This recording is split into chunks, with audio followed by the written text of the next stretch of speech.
continuous Lyapunov equation. This is also very important in the study of the dynamical system, where people study it.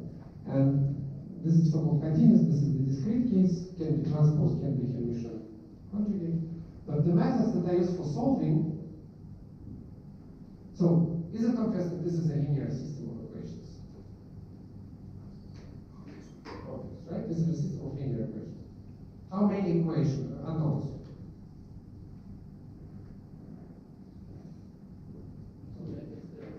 Yeah, n squared, right? It should be so. N squared unknowns. So what's the complexity of solving such linear system? If you have n squared unknowns, if you use Gaussian elimination, what's the complexity? Cube of what?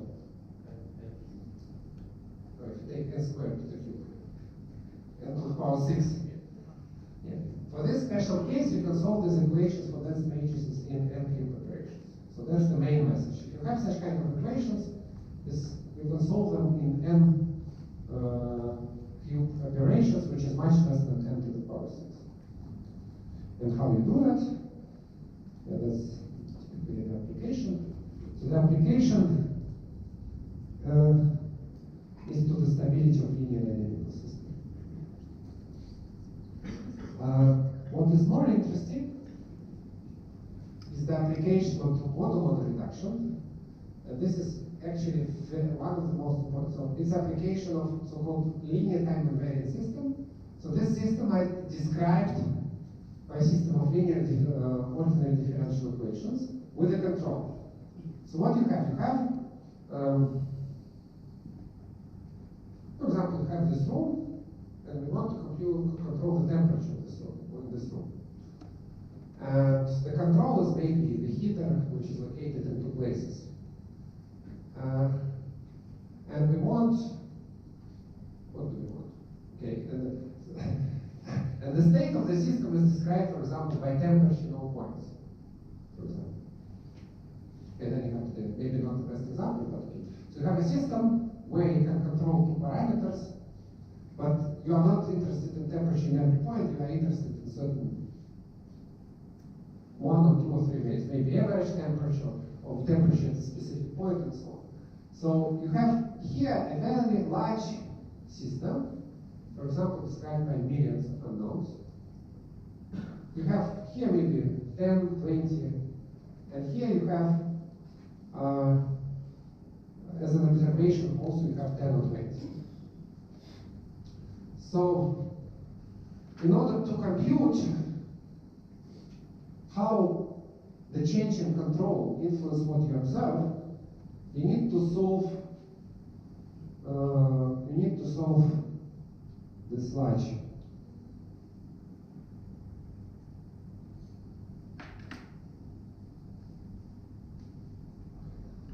system. So, for example, so basically you need to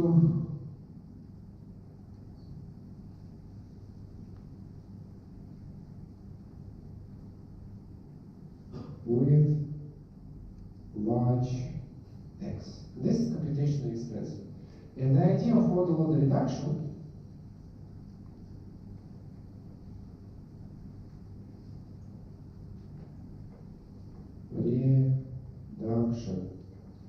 is as follows. So maybe we can construct another system with much smaller state space.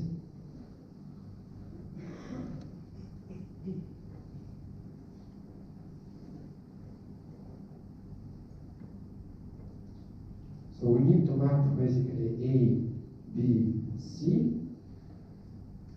to the three much smaller matrices, such that the mapping U to Y is approximated. And now you have the question: what size of the reduced space you need to take, right? That would be how would you influence approximation. So don't want to go into the details.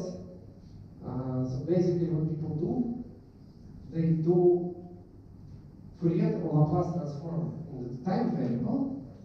Then this becomes, the derivative becomes multiplication, and you need to compute, to consider, so basically this mapping is a rational function, C A minus Pi inverse B, and you want to approximate it by value.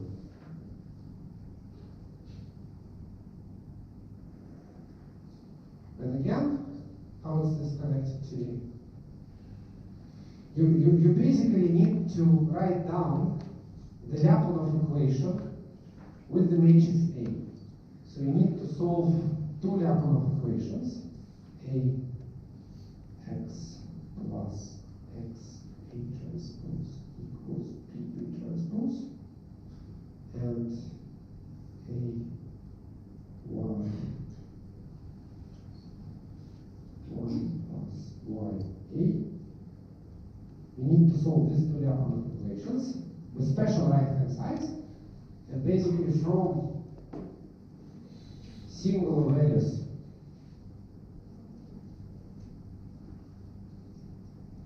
of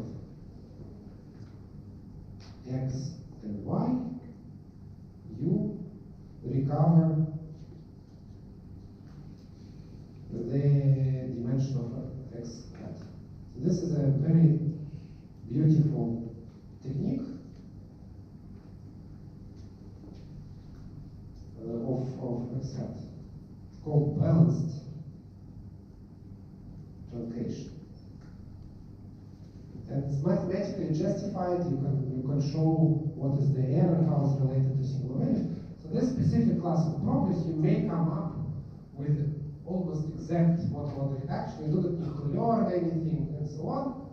The problem is that you need to solve this large-scale Lyapunov equations. This is not always possible to be done.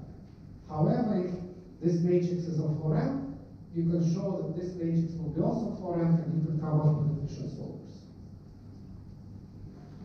Although this is a special class, this large-scale linear one-to-one reduction appears in many places.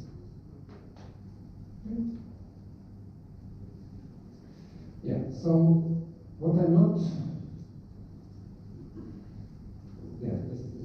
I will. So if you have this equation, this is a system of linear equation, you can rewrite it as a linear system using Kronecker product. And yeah, you take the element of the matrix into Wallen vector, we did it before. We introduced the Kronecker product before, and this is the crucial property. We have A times X and X times B. So that's how the Sylvester equation looks like. So it has the matrix identity Kronecker product A plus B transpose Kronecker product I. That's exactly what I said. So it's the matrix with n squared rows and n squared columns, so Gaussian elimination will take n to the power 6, which is not acceptable.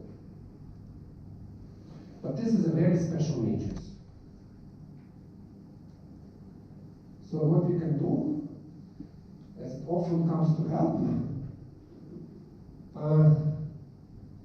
let's compute Schur decomposition of these matrices. If you put it here, it comes out here, but then we can take the Kronecker product of this A and B, and we are left with triangle matrices here and here. And this is just a very nice Kronecker product matrix, for which we can easily compute the inverse. So our matrix is a product of an easily invertible matrix, the matrix that is left.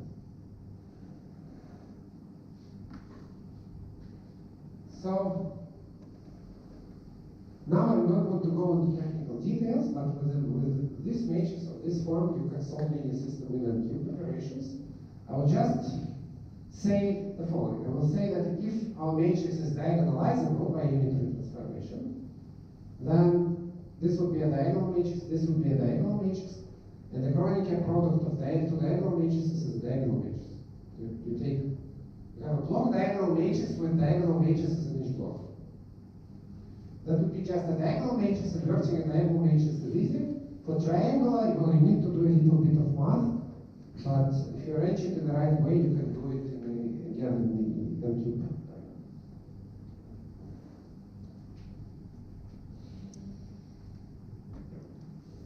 So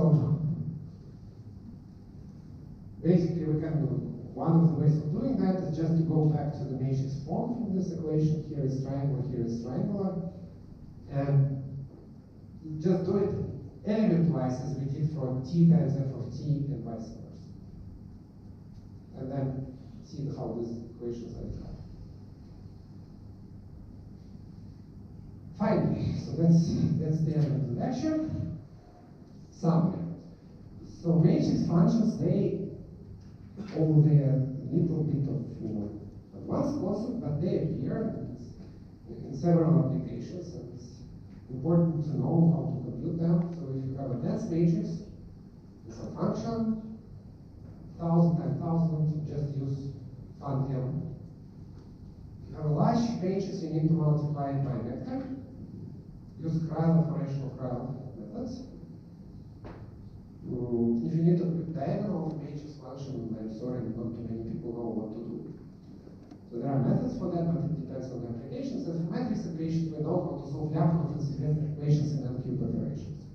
And these equations appear, for example, in model of the reduction of linear time invariant systems.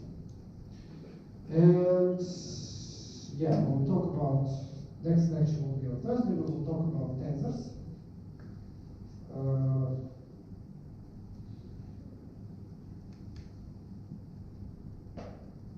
And afterwards we'll go to projects and whatever. So, if no more questions, we have Alexei. Right, yes. Well, I'm happy here. Ah? Yes, I'm here for that. Давай, иди сюда, from here.